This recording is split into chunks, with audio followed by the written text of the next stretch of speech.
Faisant écho à une riche tradition antique, plusieurs mythes relatifs à la création du détroit, renvoyés dans un anté-islam légendaire et en particulier à la figure d'Alexandre, témoignent de cette connectivité. Selon les versions, un pont, une route ou encore une digue auraient connecté les deux rives avant que les eaux ne les submergent.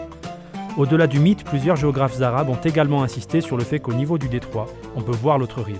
Ibn Hawqal, au Xe siècle, écrit notamment que, je cite, « La distance entre les deux rives est réduite, au point que l'on peut voir sur le littoral opposé les gens qui marchent, la silhouette des arbres, la nature des cultures, que l'on peut distinguer la terre cultivée du sol en friche. »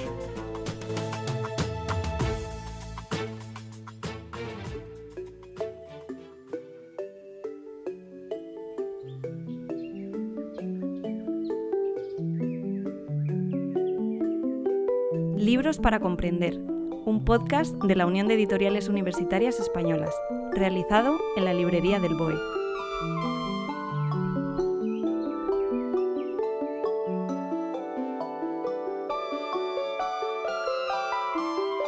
Bienvenidos a un nuevo episodio de este podcast que quiere contribuir a la adquisición de hábitos de lectura científica por amplios sectores de la población, desde el convencimiento de que la lectura científica crea pensamiento crítico y una sociedad más y mejor informada. Hoy viajamos de nuevo en el tiempo, algo que nos encanta, para descubrir que la historia no es algo inamovible. Más bien al contrario, muy a menudo, y precisamente gracias al trabajo incansable de los investigadores, observamos cómo, a pesar de ser historia, sigue viva y nos sigue sorprendiendo con su relato, con sus hechos, que desde el pasado pareciera que siguen esperando ser desenmascarados, desempolvados. Pues bien, hoy nos trasladamos a principios de la Edad Media, siglos 8 a 11, a la época de los omeyas de Córdoba. Un autor, Aurélien Montel, nos guía a esa época, que él ha recreado en su magna investigación para concluir algunas evidencias hasta ahora desconocidas y que ahora ven la luz en el libro, voy a decirlo en castellano, pero ahora tenemos al autor y lo va a traducir al francés, La orilla de enfrente. Al-Ándalus y el Magreb en la época de los omeyas de Córdoba, siglos II-8, V-11, publicado por la Casa de Velázquez. Y bueno, Aurélien, antes de pasar, te invito a que digas el título en francés. La rive d'en face, Al-Andalus et le Maghreb à l'époque des Omeyyades de Cordoue, du 2e, 5e au 8e, 11e siècle. Qué bien suena. Sí, la verdad que sí. Bueno, pues ya sabemos que está el autor con nosotros, Aurélien Montel y Julia Sánchez Arévalo.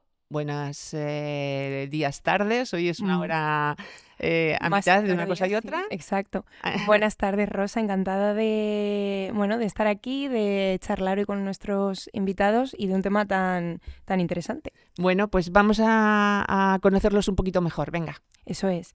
Ya nuestros oyentes han oído a Aurélien Montel. Él es profesor titular de Historia del Islam Medieval en la Universidad de Toulouse, Jean Jaurès. Perdón por mi pronunciación. Sus investigaciones se centran en la geografía histórica del occidente musulmán, Al-Ándalus, el Magreb y las islas del Mediterráneo occidental. Aurélien, bienvenido. Muchísimas gracias por estar con nosotras. Sí, muchas gracias por la invitación. Y bueno, vamos a indagar un poco más en este maravilloso libro contigo. Y con nosotros también está Sakina Misum. Ella ocupa el puesto de la editora en esta mesa y ella inició su actividad profesional en el servicio de publicaciones de la Casa de Velázquez en septiembre de 2002. Llegó a la Casa de Velázquez con el objetivo de relanzar la revista institucional Mélangés, que se encontraba inactiva desde hacía 6 años. A lo largo de su trayectoria profesional ha asumido la responsabilidad del tratamiento editorial de diversas publicaciones, incluyendo monografías y obras colectivas. Sakina, bienvenida. Pues muy buenas tardes o días. Muchas gracias por la invitación también. Bienvenida. Bueno, pues empezamos. La rive d'en face. Estaba comentando antes de empezar Aurélien Montel, el autor, que ya el título, bueno, pues indica un poco la intención de esta magna investigación y de este gran libro, que, bueno, no es un libro cualquiera, Aurélien, porque tu investigación, tú propones un nuevo modelo de interpretación de las relaciones que se desarrollaron entre Al-Ándalus y el Magreb. Eso es atrevido, eso es algo nuevo, eso es algo no novedoso. Para empezar y para entender nosotros la importancia de esto que tú propones, ¿qué se sabía hasta ahora y qué cambia tras tu investigación y este libro? Pues primero, los omeyas gobernaron al Andaluz desde el siglo VIII hasta el siglo XI, durante 3 siglos. Y nosotros, historiadores, conocemos muy bien su proyecto geopolítico imperial en el Mediterráneo occidental, pero no conocemos muy bien su relación con la orilla de enfrente, perdón, la otra orilla del Mediterráneo occidental, es decir, el Magreb. Históricamente, la historiografía dice en los siglos XIX y XX que Al-Ándalus dirigió al Magreb, gobernaba el Magreb, desde una perspectiva muy colonial. Y pues mi trabajo tuvo el objetivo de enseñar que estaba mucho más complejo, mucho más diferente que esta idea que Al-Ándalus gobernaba la otra orilla. Ajá. ¿Qué implica ese cambio en la historia y en el estudio de esas relaciones y en ese momento? Son relaciones de igualdad, relaciones que se desarrollaron entre Al-Ándalus y el Magreb de manera igual. Es decir, que pudo ver que muchos andalusíes visitaron al Magreb para muchas cosas, pero también el opósito. Personas del Magreb que visitaron al Andaluz para también muchas cosas de hacer. Y la otra conclusión es que al Andaluz no gobernaba el Magreb. Los omeyas intentaron crear algo como un imperio en el Magreb, pero no lo pudieron hacer de la manera que tienen el espíritu. Tuvieron que hacer lo que pudieron hacer con el Magreb. Es decir, que mi trabajo enseña que la relación de los omeyas con el Magreb fue mucho más equilibrada. Sí, equilibrada. Perfecto. Sí. Ajá. Sí. ¿Y cómo has llegado a esta nueva interpretación? ¿Qué fuentes has consultado? Pues trabajé con fuentes conocidas. Fuentes clásicas, cronistas, geógrafos como Ibn Hayyan de Córdoba, como el geógrafo al-Bakri, por ejemplo, pero que leí con una nueva mirada, con un espíritu más crítico, con más distancia. Y también trabajé con textos que son publicados pero desconocidos por historiadores. Textos técnicos como por ejemplo los textos biográficos, los diccionarios biográficos árabes que recogen miles de biografías de personas, que son datos muy difíciles de utilizar. Y también utilicé textos de derecho, por ejemplo, y un poco arqueología también. Es decir que el uso de todo esto me permite concluir a cosas nuevas, cosas diferentes, pero únicamente usando fuentes clásicas, conocidas, publicadas. No puedo encontrar textos inéditos, no hay. Aurelian, tú, ¿tenías una intuición o tú empiezas a leer lecturas, documentación, libros, o tú tenías una intuición de que ahí había otra manera de interpretar ese periodo y esas relaciones, o de pronto te encuentras con algo, con un texto que lees y dices, uy, a esto voy a seguirlo? Pues me parece ahora mismo algo difícil de decir, porque cuando estuve estudiante, leí, como los estudiantes de Francia lo hacen, los trabajos de Évariste Lévy-Provençal, quien fue un gran historiador, el mejor de nosotros franceses sobre Al-Ándalus, y que sigue siendo el mejor. Falleció en el año 1956, pero sigue siendo el mejor. Pero en su trabajo sobre los omeyas dice, a propósito del Magreb, que se trata de un protectorado. Y cuando leí esto, me pareció extraño. Es decir, pues en el 2010, 2012 no se puede decir que Marruecos fue un protectorado omeya como Marruecos fue un protectorado español o francés. Y por eso me pareció algo de investigar, algo que necesitaba investigaciones nuevas con los textos. Que esto no estaba claro, por lo menos para ti. Para todos. Pero seguimos con las preguntas. Sí. ¿Cuál es la nueva geografía histórica del Islam que tú propones? Pues propongo una geografía nueva donde el occidente islámico es conectado. de manera diferente. Es decir, que cuando se mira al mundo islámico en general, se dice usualmente en los textos medievales, pero también en la historiografía, que el Occidente es un bloque único. Único.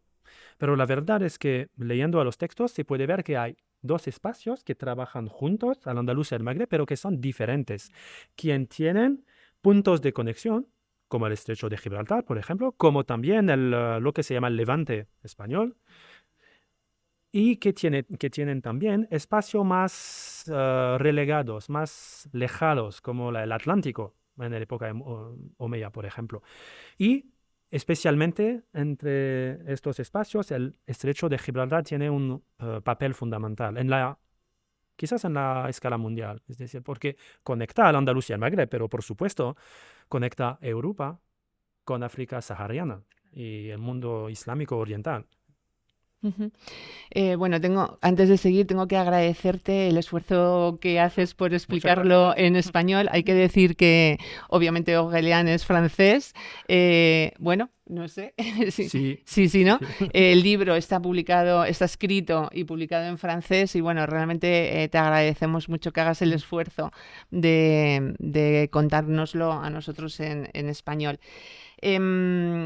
A ver, el periodo estudiado abarca muchos siglos, pero bueno, tú en tu libro, bueno, pues hablas de cómo funcionaba la economía, la política, cómo circulaban eso, la economía, la política y los saberes en ese espacio y en ese tiempo, porque realmente es que tú te metes con todo, abarcas todo, ¿no? Sí. Tu investigación es absolutamente...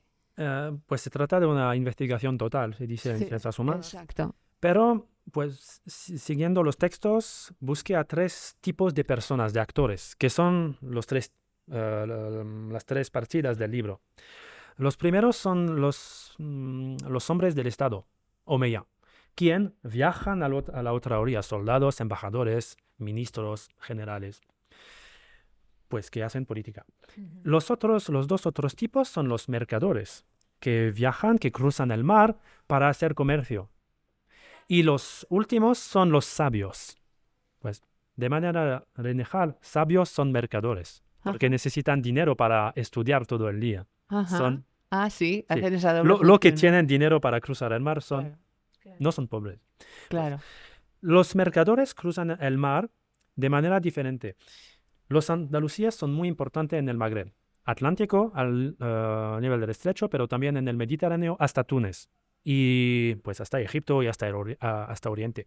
Buscan algunos tipos de mercancías, especialmente trigo, que está muy importante por los andalusíes. Buscan también oro, buscan esclavos negros, buscan pues mercancías clásicas del Magreb. En la perspectiva reversa, los magrebíes son numerosos del Magreb occidental, lo que llamamos Marruecos, en Al-Ándalus, que es muy cercana. Son muy pocos de Túnez y del Magreb central en Al-Ándalus, porque para ellos Al-Ándalus es muy lejos, muy lejano, y Oriente es mucho más próximo. Y cada vez traen con ellos mercancías. Traen cueros, traen textiles, traen seda, traen trigo, traen muchas cosas. Los sabios de Al-Ándalus se van al Magreb como una etapa del Oriente, porque se van a Oriente para hacer la peregrinación a Meca, pero también para estudiar. Al-Ándalus siendo un finistero en el mundo islámico, los sabios de Al-Ándalus que buscan el saber islámico tienen que visitar Egipto, Siria, Arabia y todo. Y por eso, pues pasan por el Magreb. Y en el Magreb estudian, escuchan maestros y pues trabajan en su mismo. Estas circulaciones, de personas también trajeron saberes, técnicas, pero también manuscritos, por ejemplo. Y conocemos algunos ejemplos de manuscritos en Marruecos, en España, en Túnez o fuera. Por ejemplo, hay manuscritos andalusíes en Irlanda que fueron traídos con ellos por este tipo de sabios. ¿Cuánto tiempo te ha llevado la investigación? Es decir, ¿cuánto tiempo has tardado en hacer tu investigación? Inicié mi trabajo hace mucho tiempo. Inicié mi trabajo en máster en 2010. Lo aprofundizo mucho durante mi tesis doctoral entre el 2014, perdón, y 2019. Y además necesité 6 años más de tratamiento editorial hasta la publicación en 2025. 6 años más de tratamiento editorial. Sí, Sí, 3 por porque mi tiene- parte porque tuvo que escribir nuevas cosas, cambiar cositas, pues teniendo un verdadero trabajo y niños. Y después 3 años de trabajo editorial puro. Ujú. Bueno, seguimos destripando y conociendo un poco más tu investigación. ¿Cómo se relacionaban con Europa, África, Oriente? Pues se encuentran al nivel del estrecho. Por ejemplo, yo en mi punto de vista puedo enseñar que el estrecho es un punto de conexión entre Al-Ándalus y el Magreb, pero como lo dijo antes, es también una cruzada entre Europa Sí. septentrional, oriental y África en general. Y en el estrecho se puede ver mercaderes que traen oro y esclavos negros, que son mercancías del Sahara, Ajá. pero también cosas que vienen de Escandinavia. Por ejemplo, no sé cómo se dice en castellano, l'ombre, Ámbar. Ámbar. ámbar, por Ámbar. ejemplo. Ujú. Cosas que son de espacios muy lejanos. Y también el estrecho es una cruzada con las rutas que se van desde desde el oriente. Rutas del oriente se van a Egipto, norte de África, hasta el estrecho. Y es una cruzada de importancia mundial Ujú. en esta época. Em, Estamos diciendo que tú propones un nuevo modelo de Ujú, interpretación de ujú. las relaciones que se desarrollaron entre Al-Ándalus y el Magreb. ¿Cómo ha sido recibida esta nueva interpretación por la historiografía? Pues no lo puedo decir por el momento. Pues la primera reseña ha sido publicada hace poco en la revista marroquí Especialista Buda Ajá. y me pareció muy buena. Pero no es algo enteramente nuevo. Es decir, que uso en mi trabajo cositas sobre este tema, este espacio, este siglo, que han sido escritos por colegas. Y es decir, que me parece algo, pues mi trabajo me parece natural. Es decir, que cosas nuevas, preparando mis interpretaciones, fueron publicadas ya. Y me parece lógico como evolución historiográfica. Ajá. Y además supongo que será un libro que tendrá impacto, bueno, en España, en Marruecos, Espero que ¿no? sí. Espero que sí y de verdad lo creo porque mi intención primera estaba escribir una historia diferente, una historia con espacios iguales. Sí, Es decir, una historia sin decir que este espacio es mucho más importante que el otro ya. o mucho menos importante que el otro. Es decir, una historia que se dice en francés une histoire à parts égales. No sé cómo se puede decir en castellano. Creo que se puede decir en partes iguales. Sí, sí, Ujú. por ejemplo, perfectamente. Ujú. Y me parece algo importante para trabajar sobre el mundo árabe que tiene la costumbre de ser considerado con menos importancia que Europa, Ujú. especialmente en el Magreb, frente a España, Francia y otros países. Ujú. Bueno, en estos momentos acabáis de llegar de una presentación de Córdoba. El libro, no sé si ha sido presentado ya en más sitios. Pues lo presento en algunas ocasiones en Tolosa, en Córdoba, en la Casa Árabe, en la sede de Córdoba y ya está, por el momento.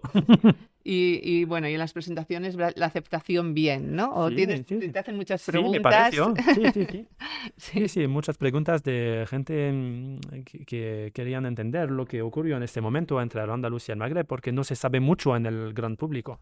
Se hace poco por los historiadores, pero por el gran público no se sabe nada. Se Ujú. sabe mucho más a partir de los almorávides, de los almohades, de los nazaríes, pero antes la gente, el gran público, la gente en general no sabe mucho. Ujú. Mm. Y precisamente saberlo puede afectar de algún modo esta nueva interpretación histórica a nuestro presente. Tú antes comentabas un poco, ¿no? O sea, revisar cómo miramos al mundo árabe, por ejemplo. Pues lo espero, por supuesto, porque el trabajo que construyo es un trabajo de nuevo de igualdad entre espacio que estudio siendo un historiador de manera equivalente, con una verdadera intención de estudiar de manera neutra, objetiva, sin intención política o... Pues dejo esto a los políticos. O sea, bueno, de algún modo, pues también este libro, siempre los libros que se hacen, las nuevas investigaciones, siempre afectan a los investigadores que vienen detrás, ¿no? Y a esa nueva mirada que pueda venir de tus colegas cuando lean tu libro, ¿no? Supongo que ese es uno de los objetivos también, ¿no? Sí, por supuesto. Bueno, esta obra contiene unos anexos muy especiales, ¿vale? Sí. Y me gustaría que nos los comentaras. Pues mi trabajo contiene dos tipos de anejos. Los primeros son las mapas que construí yo mismo porque por supuesto la tema es un tema muy geográfico, hablando de espacio, de itinerarios, de rutas, de periferia, de centros, y para entender yo mismo mi trabajo me pareció necesario hacer mapas para entender los datos. Y me pareció importante de compartir las mapas con los lectores para entender lo que yo ya he entendido.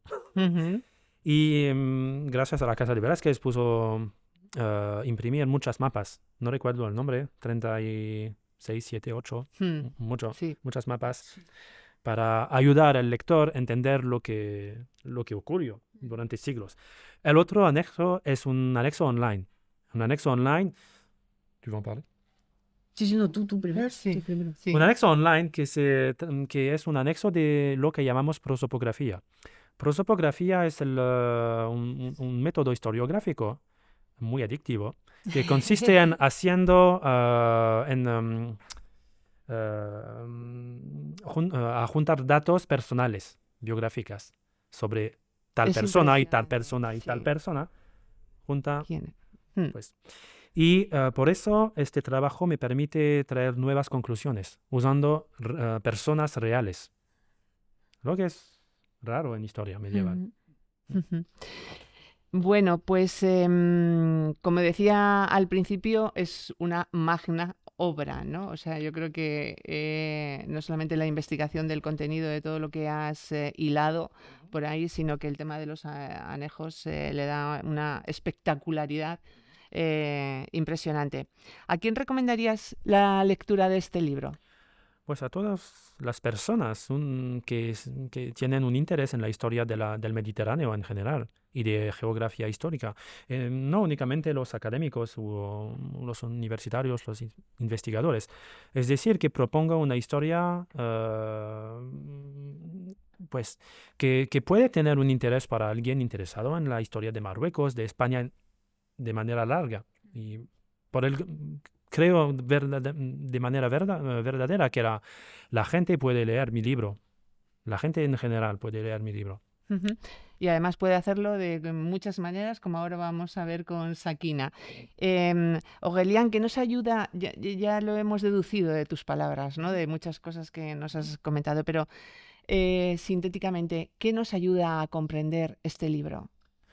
Que Al-Ándalus y el Magreb, y de manera general que la península ibérica y norte de África, tienen relaciones antiguas importantes, desde siglos, desde milenarios. Sakina, bienvenida. Muchas gracias. A este podcast y a la librería del BOE. Es un placer recibirte. ¿Cómo llega esta propuesta editorial a Casa de Velázquez? Pues llega a través de la Dirección de Estudios, que era la manera convencional y tradicional de recibir propuestas y proyectos de publicación en la Casa de Velázquez. Entonces hay dos direcciones de estudio que abarcan dos épocas generales, ¿no? La de antigüedad y medieval y la de moderna y contemporánea. Entonces,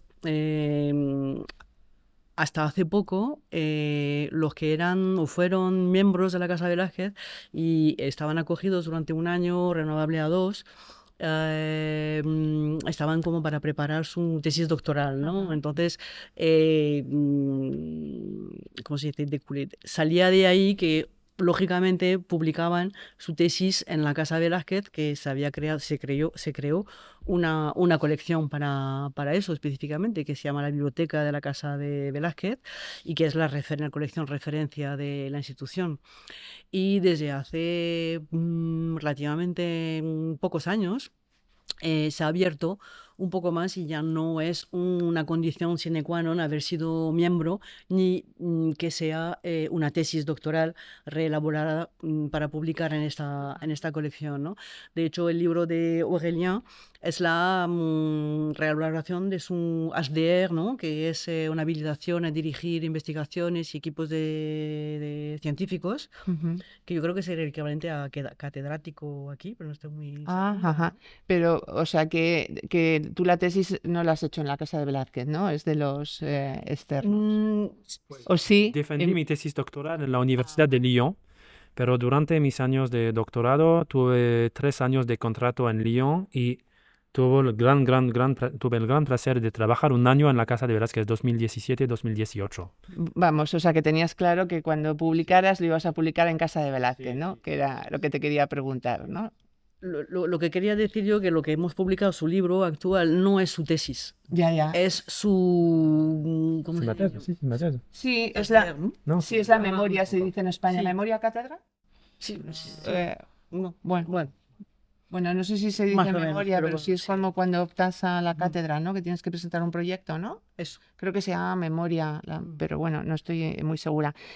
Y quería simplemente decir que ahora ya no es un requisito, ¿no? Que ya esa colección acoge a otros tipos de libros, siempre y cuando sean monografías. Y buenos. Sí, porque eso pasa por evaluación interna y luego también por evaluación externa por pares. Y, en fin, por un proceso un poco largo, ¿no? Muchas veces los expertos piden complementos o revaloraciones de algunas partes y tal, entonces eso vuelve al autor, que hasta que recibimos la versión definitiva para empezar el proceso editorial puede pasar incluso un año, ¿no? Entre los plazos de evaluación y complementos y esas cosas puede pasar un año. Cuando llegan los informes por pares uno tiembla, ¿no? ¿No? No, No, lo digo por reescribir, ¿no? Cosas que ya dabas. sin problema. Ah, sí. Bueno, es que los historiadores sois especiales. Sí, especialmente medievalistas. Sí. Sakina, comentábamos, ¿no? El tema de los anejos. ¿Cuál ha sido el reto desde el punto de vista editorial? Bueno, uno de los principales retos ha sido el anejo de prosopografía que compila las biografías de 898 ulemas, o sea, sabios, y el fichero en formato Word es de unas 600 páginas, con lo cual no era posible publicarlo en papel por cuestiones de costes y sobre todo que eso hubiera implicado un segundo volumen, ¿no? Porque en sí es un libro. Claro. Entonces se decidió a nivel editorial que, claro, eso no se podía prescindir de este anejo porque realmente es parte de la investigación, del razonamiento de Aurélien en su trabajo, con lo cual se decidió publicarlo únicamente en línea. Entonces, pero el trabajo editorial era el mismo, ¿no? O sea, igual que para Claro. capítulos, ¿no? Claro. Entonces, a nivel estructural de este documento, se hizo en formato de cuadros para que fuera como más visualmente más accesible, ¿no? A nivel de lectura. Pero luego a la hora de transformarlo a su formato digital, pues nos topamos con el problema de que no había una dificultad técnica que daba error, no había manera de exportarlo, ¿no? Entonces, después de bastante tiempo de investigar y de hacer varias pruebas de diferentes maneras y tal, pues se nos sugirió dividir ese anejo en 2 partes o 4 hasta que pudiera caber en trozos, ¿no? O juntar los cuadros, varios cuadros en uno, realmente era para disminuir el número de cuadros, ¿no? Pero esto no era realmente factible porque esto realmente tenía que mantenerse en una unidad, que era más lógico, ¿no? Con lo cual al final pues decidí transformar todo esto en texto. O sea, desarmar los cuadros y luego pues aplicar ciertos estilos para que a nivel de visualización de la versión electrónica fuera fácil para el lector pues poder, digamos, pinchar o buscar el nombre del ulema que le interesara para llegar directamente, como si fuera un índice, pues es un índice por hecho, pinchar ahí y llegar directamente a la información, ¿no? Es que ese trabajo me parece impresionante. O sea, A mí también. sí, o sea, es que no sé en qué momento de tu investigación decides hacer eso y, por una cuestión práctica, imagino, para tú tener claro los... Lo hice por una manera muy, muy práctica. Es decir, que uno de los problemas de la historia medieval es que no tenemos gentes. Es decir, que tenemos textos que nos hablan de conquistas, de guerras, de movimientos, pero que Sí, no hablan de de gente. personas. Y Sí. de personas, sí. Y me pareció muy importante buscar a las personas reales. Y por suerte tenemos este tipo de textos. Y de verdad es muy difícil de hacer, te toma mucho tiempo, pero me dio la posibilidad de buscar y de ver personas reales cruzando el mar por eso, se marchando desde Córdoba hasta Fez, desde Córdoba hasta el Carawán, desde Túnez hasta Toledo, de ver personas reales. Y por eso me pareció muy importante. Yo creo que eso convierte a tu obra en un libro de referencia, de consulta, ¿no? O sea, que es que... Seguramente, sí. Sí, sí, porque ese anejo realmente es un modelo, ¿no? De cómo tratar la prosopografía en la historia de esa época, ¿no? Ujú. Em, ¿Qué supone para una editorial, Sakina, ajustar una obra que ya está acabada, ¿no? Como decimos, a los distintos formatos? Bueno, estás comentando, ¿no? Por ejemplo, con el tema de los anejos, ¿no? Papel, PDF, EPUB, acceso abierto, difusión en bibliotecas, o sea, claro, antes era, vale, libro, papel, ¿no? Ahora es como, bueno, cada formato me pide una cosa, ¿no? Lo estás comentando. Ahí el trabajo de la editorial es... Pues entonces utilizamos desde hace una década, diría, una herramienta que se llama Metopes, que es una herramienta desarrollada por la Universidad de Caen en Francia. Y es un método de trabajo y una herramienta que permite estructurar los textos y luego realmente transformarlos en el formato XML, que ese formato es el formato pivote, es el formato bisagra, que permite después importar en InDesign para el formato papel y exportar a la plataforma de acogida para el formato digital, ¿no? Entonces el proceso editorial, de corrección, de comparación, de armonización y de estructuración del texto es el mismo, y realmente eso pasa por la aplicación de diferentes estilos según los párrafos, y eso lo que hace que se ponen como balizas, ¿no? Y esas balizas las que luego se interpretan para el papel y para el formato digital. Dicho así de una manera un poco rápida. No, bueno, a mí me parece un trabajo, vamos, ingente, o sea, impresionante, o sea, un poco magia, ¿no? Es un poco mágico, sí. Sí, Cuando funciona es fenomenal, cuando no funciona te pones a temblar. pierde toda la magia, entonces. Sí. Sakina, ¿este libro tiene un precio alto? O sea, no es un libro barato, es un libro que tiene un precio alto en papel, pero al mismo tiempo está disponible en acceso abierto gratuito. Es decir, cualquier persona puede leerlo desde ya en casa de Blázquez. ¿Cuáles son los resultados de unir estas dos fórmulas? ¿No? La venta en papel con un precio, bueno, que hace justicia, ¿no? a la edición, al tipo de edición, a cómo lo habéis planteado en papel, y luego combinarlo con acceso abierto, es decir, a disposición de todo el mundo. ¿Cuáles son los resultados de unir estas dos fórmulas y cuál es vuestra experiencia en casa de Blázquez? Pues al principio se temía de que el acceso abierto fuera a hacer menguar las ventas, pero al final no ha tenido ni tiene ningún impacto sobre la venta del papel, porque realmente los investigadores lo que buscan es el libro objeto, porque es una herramienta de trabajo, ¿no? Claro. Entonces lo consultan, le ponen post-it, pero el acceso abierto lo que viene también es complementar el formato papel.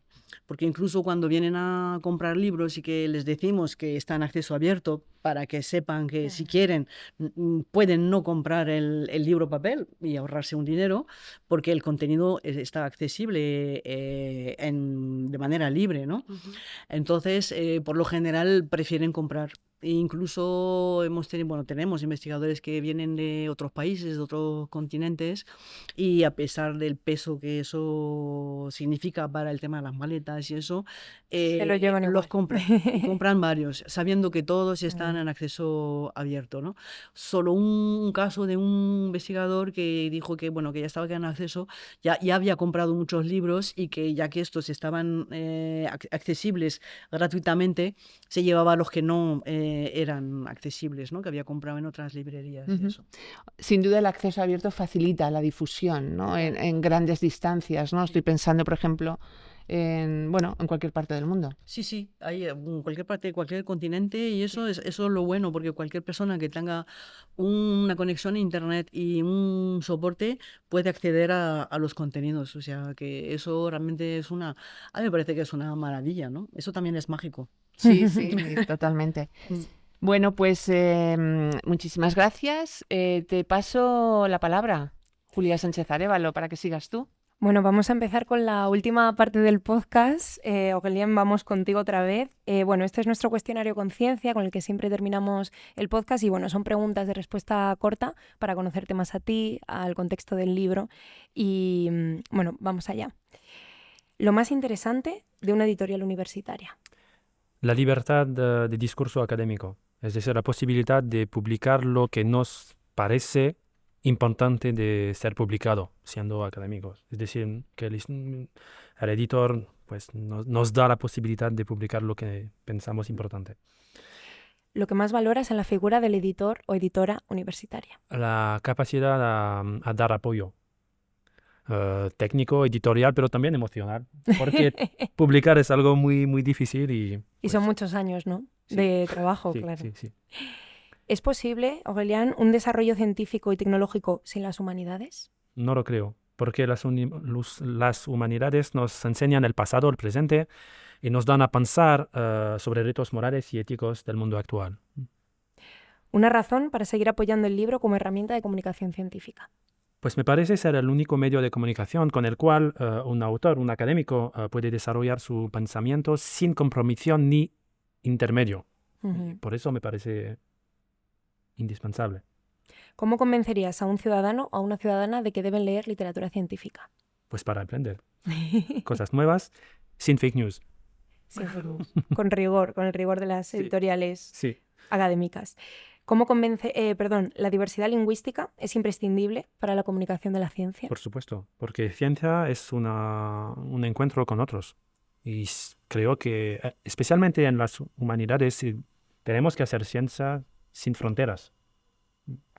Bueno, aquí lo ponemos encima de la mesa, ¿no? Con este libro en francés que traemos a este podcast.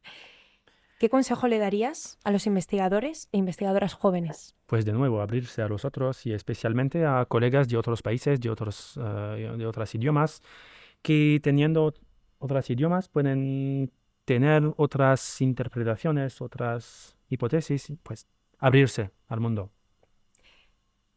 ¿Un libro científico que encadenarías al tuyo?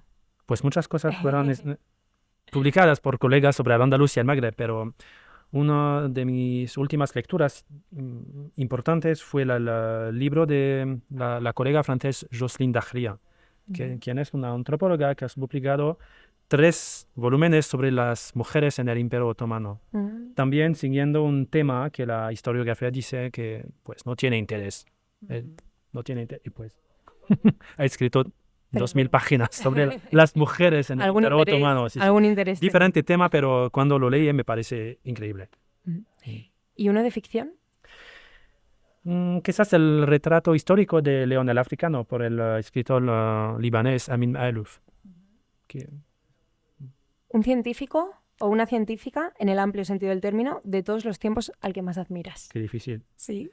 Pues quizás si tengo que elegir uno, quizás el Boecio, creo que se llama Boecio en español, quien fue un polígrafo del siglo VI viviendo en Italia, en el reinado ostrogodo, quien fue un polígrafo quien escribió sobre matemáticas, sobre música, filosofía y quien nos dejó poco antes de fallecer un libro llamado Consolación de Filosofía, que es un de los más, pues, mis libros, quizás el libro que leí más. Bueno, o sea que me contestas a la siguiente pregunta. ¿El libro que más relees? Pues eso. Posiblemente Sí, ese, sí, ¿no? sí, sí, sí, sí. Y, Aurelian, ¿alguna No. película o serie que ilustraría tu investigación o que recomiendes? Pues de verdad no soy un hombre de televisión y de arte visual. Y por eso no, pues de verdad no sé. No pasa nada, porque con tu libro tenemos de sobra. Sí. ¿La obra de arte que más te ha inspirado o que más te inspira? Pues inicié mi trabajo sobre Al-Ándalus antes del mi interés para Al-Ándalus antes del máster leyendo un pequeño libro de François-René de Chateaubriand, un escritor francés del siglo XIX, quien escribió una pequeña ficción llamada, no sé si ha sido traducido en español, intitulada Las aventuras del último Abencerraje, que es un pequeño libro hablando de Granada en el siglo XVI y quien es uno de los primeros libros franceses que da la imagen romántica de Granada y de Al-Ándalus. Pues hace mucho tiempo que leí esto. Fantástico. ¿Tu próximo libro? Pues, ¿Se puede decir? qué presión. Pues el próximo tiene que ser la publicación y comentario de un texto compuesto por un cautivo francés en Trípoli, en Libia, en el siglo XVI y XVII, quien fue cautivo durante 8 años y quien compuesto un relato de su cautividad. Ujú. Pues Pero el relato es tuyo. el relato es suyo, es pero lo suyo. voy a publicar, Ah, y tú lo vas a publicar. editar y discutir. Y pues vivió él en lo que se llama en Trípoli el Castillo Rojo, construido por españoles. Todo está relacionado. Sí.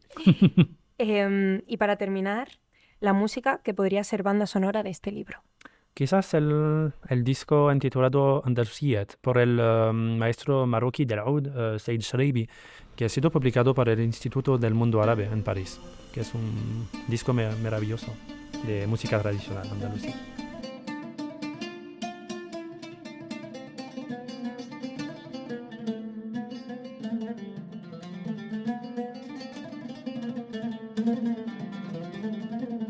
Fantástico. Pues con esa música nos quedamos. Ujú.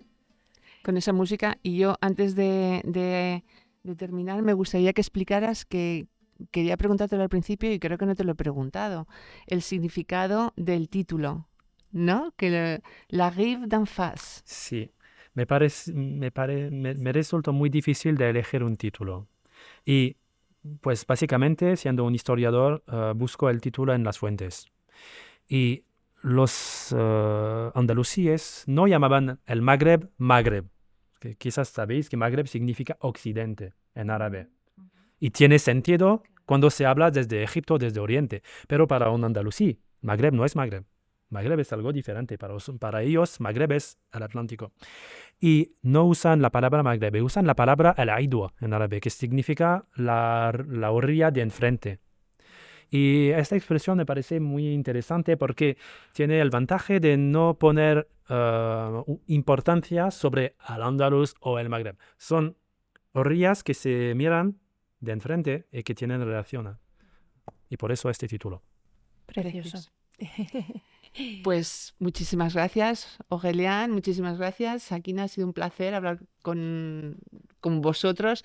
Gracias de nuevo por el esfuerzo de comentarnos todo esto y de contárnoslo en español, que hablas un español perfecto. Sí. Bueno, tú, Sakina, perfectísimo, vamos. O sea, Y bueno, pues os agradecemos mucho este gesto y bueno, nos despedimos. Bueno, terminamos aquí ya el podcast. Muchísimas gracias a nuestros invitados y a aquellos que nos están escuchando por compartir La orilla de enfrente, Al-Ándalus y el Magreb en la época de los omeyas de Córdoba, que pueden encontrar en la página web de Casa de Velázquez, www.casadevelázquez.org. Y bueno, pues les esperamos en nuestro próximo episodio. Julia Sánchez Arévalo y Rosa de Bustos. Aquí estaremos. Gracias. Muchísimas gracias. Libros para comprender. Un podcast de la Unión de Editoriales Universitarias Españolas, realizado en la librería del BOE.